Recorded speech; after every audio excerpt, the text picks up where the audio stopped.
যদি আমরা আয়নাগরে যাই, যেখানে আমার 61 দিনের অভিজ্ঞতা আছে, সেখানে একটা জানোয়ার 24 ঘন্টা থাকতে পারে না, আমরা সেখানে থেকেছি। আমার ভাই মীর কাসেম, তার ছেলে মীর কাসেম আলীর ছেলে মীর আহমদ ব্যারিস্টার, এখন এমপি, এখনো ট্রমাটাইজড। ব্যারিস্টার আরমান, সরি, কারণ ওর বাপের বন্ধু ছিলাম আমি, একসাথে জেল খেটেছি, তার নামটাই আসে কেবল মীর কাসেম আলীর। কাশিমপুর কারাগারে ছিলাম। তিনি আমাকে বলেছিলেন, আমি বললাম ভাই কেন ফেরত আসলেন? তিনি বললেন আমি যদি না আসবই আমার ছেলেটাকে ধরে নিয়ে যাবে। ফাঁসি তো তার হলো, কিন্তু ছেলেকেও তো ধরে নিয়ে গেল। আমি একটা জ্বলন্ত ইতিহাস, জীবন্ত ইতিহাস। বাবা এই জন্যই ফিরে এসেছিলেন তার সন্তানকে রক্ষা করার জন্য, কিন্তু সন্তানকে রক্ষা করতে পারে না। সেরকম একটা স্বৈরাচারের কবল থেকে মুক্তির পরে আমরা যদি বলি জুলাই কার, জুলাই কার, তাহলে জুলাই আমাদের কারোই থাকবে না। আদালত নির্ধারণ করবে আওয়ামী লীগের পরিণতি কি হবে।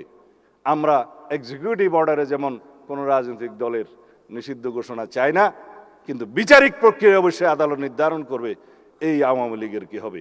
গণহত্যার জন্য যে দল দায়ী, যে দল মানবতা বিরোধী অপরাধের জন্য দায়ী, সেই দায়ী কতটুকুন সেটা তদন্ত হচ্ছে।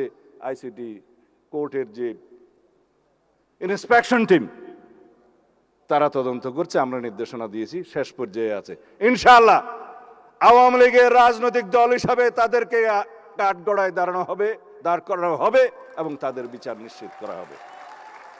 যারা আওয়ামী লীগের নেতাকর্মী ভাই বন্ধুরা মাঝে মধ্যে দিল্লি থেকে, মাঝে মধ্যে এখানে বনে বাদাড়ে আড়াল থেকে কিছু কিছু আওয়াজ দিয়ে থাকেন, মনে রাখবেন বাংলাদেশের মানুষ গণহত্যাকারী কোনো মাফিয়া শক্তিকে এই দেশে রাজনীতি করার জন্য আর অনুমতি দিবে না।